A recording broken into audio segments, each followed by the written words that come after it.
कोविड-19 संकट के बीच केंद्र सरकार बार बार इनकम टैक्स रिटर्न (आईटीआर) दाखिल करने का समय आगे बढ़ा रही है। साथ ही टैक्स सेविंग स्कीम्स में निवेश की अवधि भी कई बार बढ़ाई जा चुकी है। फिलहाल कोई भी करदाता 31 जुलाई 2020 तक टैक्स सेविंग स्कीम्स में निवेश कर वित्त वर्ष 2019 से 20 के लिए टैक्स छूट का लाभ ले सकता है। करदाताओं को टैक्स बचाने के लिए निवेश के कई विकल्प मिलते हैं। इनमें house loan, education loan, PM cares में दान समेत कई विकल्प हैं। कार के मेंटेनेंस खर्च और डेप्रिसिएशन कॉस्ट पर भी मिलती है टैक्स छूट। टैक्स बचत के कुछ ऐसे विकल्प भी हैं जिनको ज्यादातर लोग नजरअंदाज कर देते हैं। क्या आप जानते हैं कि आपकी कार में ईंधन, फ्यूल और मेंटेनेंस पर होने वाले सालाना खर्च पर भी इनकम टैक्स छूट, इनकम टैक्स रिबेट का दावा किया जा सकता है। इसके लिए जरूरी है कि आपकी कार का इस्तेमाल कारोबारी गतिविधियों में हो रहा हो। छोटे कारोबारियों के लिए टैक्स छूट के कई प्रावधान हैं, जिससे वे अपनी कर योग्य आय को वेतनभोगी वर्ग की आमदनी के मुकाबले 10 से 15% तक कम कर सकते हैं। छोटे से छोटे कारोबार में ऐसे बहुत से खर्च होते हैं जिसे टैक्स बचाने के लिए क्लेम किया जा सकता है। इस छूट को बिजनेस एक्सपेंस के तौर पर क्लेम किया जा सकता है। पेट्रोल डीजल पर कैसे मिलेगी टैक्स छूट?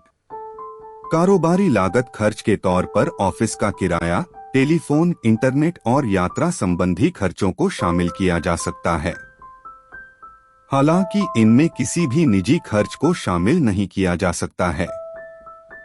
करदाता कारोबार में इस्तेमाल होने वाले कंप्यूटर, फर्नीचर की कीमत में होने वाली कमी पर भी टैक्स छूट का दावा कर सकता है। यहां तक कि कारोबारी गतिविधियों में इस्तेमाल होने वाली कार के ईंधन पर होने वाले सालाना खर्च पर टैक्स रिबेट ली जा सकती है। साथ ही ऐसी कार की कीमत में हर साल होने वाली कमी पर भी टैक्स छूट का फायदा लिया जा सकता है।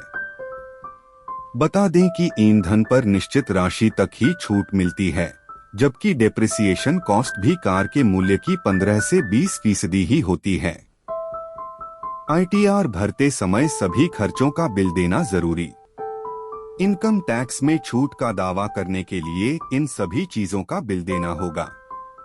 इस पर कोई फर्जी दावा नहीं किया जा सकता है।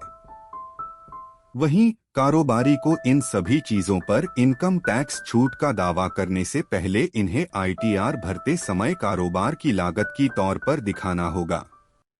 इसके लिए हर चीज का पुख्ता दस्तावेज होना जरूरी है।